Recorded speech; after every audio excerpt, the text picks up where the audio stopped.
The PS5 gamepad looks progressive and revolutionary, but most games don't take full advantage of its functionality.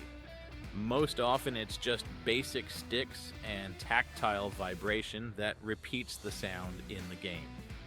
So we'll compare popular alternatives to the original gamepad and determine which ones are better. DualSense Edge. Let's start with the official DualSense Edge and how it differs from the kit model. Despite the price of $280, there will be more expensive models in this video. For this amount of money, we get a case for carrying or storing the gamepad, which in my opinion is useless. Unlike Steam Deck, where the case is necessary, the gamepad rarely leaves the confines of one room, so the case becomes a storage for small things and a dust collector. Secondly, there are interchangeable sticks shaped like mushrooms from old consoles, that is, without finger notches. Then there is a wire lock, which also comes in the kit and has a length of 5 meters to accurately reach the console during the game, and the most useful thing, the rear pedals of two kinds. The first are in the form of small finger rests, and the second are full-fledged pedals. They are completely metal and are attached to the gamepad by magnets, which is convenient and allows you to quickly change them if necessary. This seems like a basic thing, but some more expensive gamepads don't even have this. Admittedly, there are only 2 pedals here, though some gamepads have 4. The rear pedals are really handy, especially in first-person games, when you don't have to take your finger off the right stick, which is responsible for controlling the camera, to press a button, the action of which can be transferred to the pedal. This is probably the most useful thing about all Pro controllers, but the functionality doesn't end there. On the back, you can adjust the depth of the trigger press, for which there are 3 positions. I have never used it, but many players praise this approach. The main difference between this gamepad and most others is the built-in software for reassigning keys directly in the console. You can do it for each game separately, creating the necessary preset. For this purpose, there is a FN button on the gamepad, which brings up a menu with presets. You can quickly switch between them, which is convenient when you get used to one layout, and then customize it for different games, instead of getting used to it again in each game. But there are some downsides as well. The main one is the battery, which drains 30% faster than the bundled gamepad, which is weird. There's also the stick drift issue, which Sony decided to combat by offering to swap out the sticks by buying them separately for $25. To do this, they've made a system for swapping them out. Razer Wolverine V2 Pro. Razer is very popular with PC gamers, but they also make gamepads for consoles, such as the Wolverine V2 Pro. This gamepad has an asymmetrical stick arrangement like Xbox gamepads. Such a gamepad costs $150. For this price, we get a unique gamepad focused on cybersports. Visually, it is similar to the PlayStation controller, which is noticeable by the touchpad in the middle, but otherwise everything is completely different. There's no point in talking about the quality of materials, as all Pro controllers have a high quality of assembly. More important is ergonomics. This gamepad is wider than the usual DualSense, which may not appeal to people with small palms, but many people will be repulsed by another thing: trying to combine a gaming mouse with a gamepad. It should not be forgotten that Razer is known for its PC peripherals, so they were creative here too. All buttons have characteristic mouse-like clicks. This even applies to the triggers, which work like buttons. This is perfect for shooters, reducing the amplitude of the click, but not for racing and similar games where you need to adjust the depth of the click. The interesting solutions do not end here. Next to the triggers, there are additional buttons to which you can assign different actions. The same applies to the uniquely shaped rear pedals.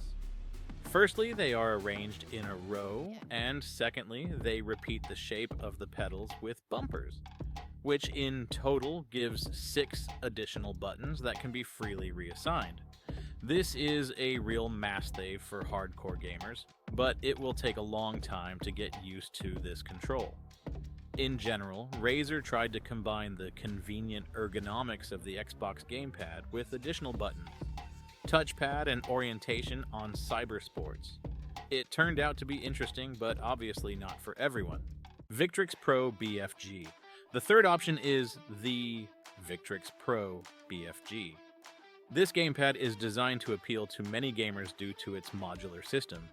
You decide how to arrange the sticks, like Xbox or PlayStation, and you can replace buttons and other elements. Its cost is not higher, and in some places even lower than the previous version, especially on Amazon. For this price, we get a complete case like the DualSense Edge, but $100 cheaper, as well as a lot of interchangeable parts.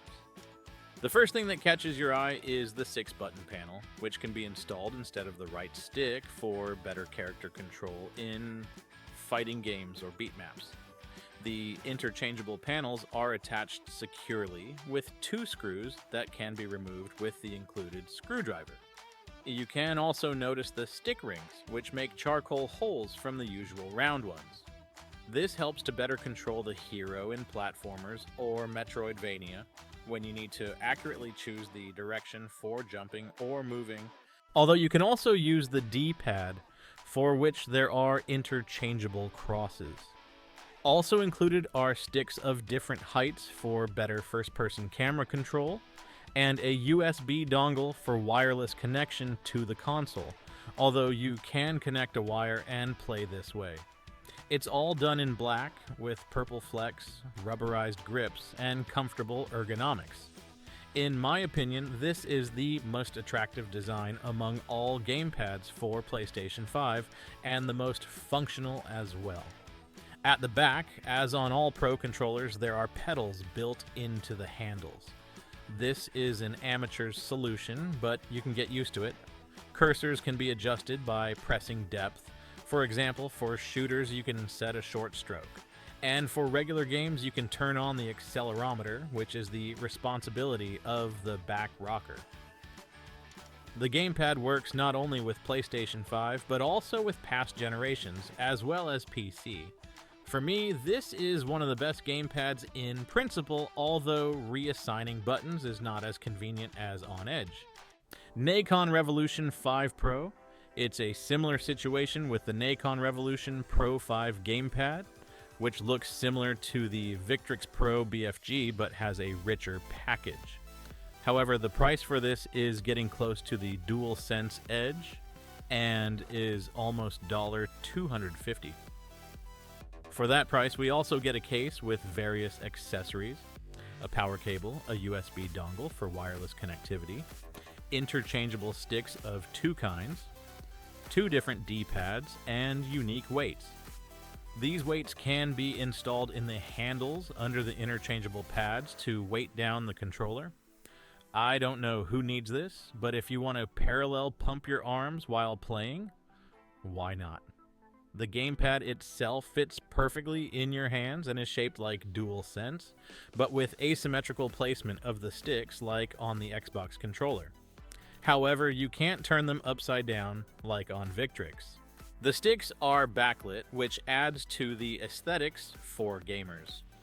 At the back, in addition to the pedals built into the grips, there are volume controls, a mode switch for PS5, PS4, and PC, and the option to reduce trigger travel.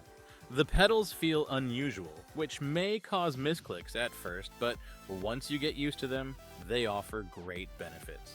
SCUF Reflex. There are models for true hardcore gamers for whom every millisecond counts, such as the SCUF Reflex. Although the price is almost $220, they take the regular DualSense, which retails for around $50, and remake it. There really is a cult following around these gamepads, claiming that the high price is justified for the changes they offer. Here's what we get. First, an aesthetic box with minimal kit. Just 1 cable and 2 interchangeable sticks. But the main changes are hidden in the gamepad itself. First of all, they removed the vibration motors, the same ones for which DualSense was praised. However, as I mentioned earlier, they are rarely used to their maximum. They also removed the adaptive triggers, replacing them with regular buttons like on a mouse or Razer. That is, they are now short stroke buttons to reduce the amplitude of the trigger and speed up the trigger. For cyber athletes, even such microseconds matter. Plus, the bumper buttons have been replaced with more responsive buttons. And of course, the main thing is the pedals. There are 4 of them here, and they have a unique shape. Whether such a custom is worth $170, everyone decides for himself, because everyone has the right to his own opinion. It is important to remember that there is a great demand for such services if such companies continue to exist and develop. Thank you very much for watching. Don't forget to share your opinion on which gamepad you liked the most. See you soon.